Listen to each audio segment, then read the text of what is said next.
আজ সারাদিন একটা কথাও বললো না আমার বউ। না বকছে, না খেতে বলছে, না রিমোট নিয়েছে। এটা শান্তি না, এটা হলো ঝড় আসার আগের পরিবেশ। সেটা আমি ভালো মতো বুঝতে পেরেছি। ওর চুপ থাকা মানে একটা গন্ডগোল না আছেই। আমি কি কিছু ভুল করে ফেলেছি?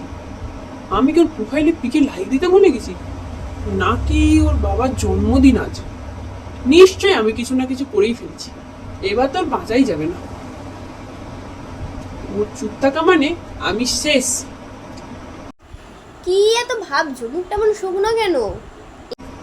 কই কই, কিছু না তো, কিছু না, এমনি। এমনি এমনি কেউ এতক্ষণ ধরে আপন মনে কথা বলে? কি হয়েছে বলো তো?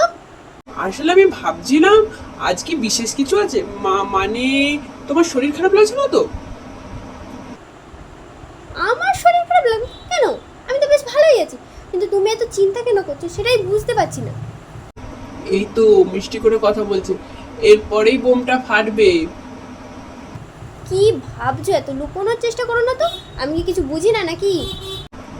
বিশ্বাস করো, আমি সত্যি কিছু করিনি। যদি জেনে শুনে কোনো ভুল করে থাকি তার জন্য সরি। উফ, তুমিও না। এত ভয় পাচ্ছ কেন? বসে এখানে একটু বসে দেখিনি। বসবো? তুমি কিছু বলবে না তো? রাগ করবে না? রাগ করবে কেন? আগে বলো তো কি হয়েছে তোমার? এত অস্থির দেখাচ্ছে কেন? তাহলে তুমি রাগ করোনি সত্যি? সারাদিন চুপচাপ করে ছিলে বলে আমার মনে হচ্ছিল তুমি মনে হয় রাগ করেছো। আরে বাবা, চুপ করে থাকা মানে কি রাগ করা? রাগ করা নয় তো। মাঝে মাঝে নিজের সঙ্গে একটু সময় কাটাতেও তো ইচ্ছে করে নাকি?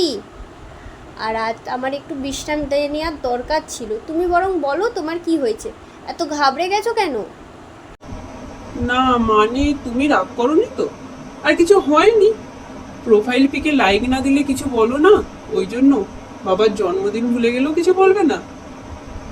তুমি কি সিরিয়াসলি এগুলো ভাবছিলে? প্রোফাইলে পিকে লাইক না দিলে বা বাবার জন্মদিন ভুলে গেলে বা অ্যানিভার্সারি ভুলে গেলে আমি চুপ করে থাকবো? তুমি একটা পুরো পাগল। তাহলে সব ঠিক আছে। আমি তো ভাবলাম অন্য কিছু। আরে হ্যাঁ বাবা, সব ঠিক আছে। এবার বলো তো তুমি এত ভয় পাচ্ছিলে কেন? নিশ্চয়ই কোনো কারণ ছিল।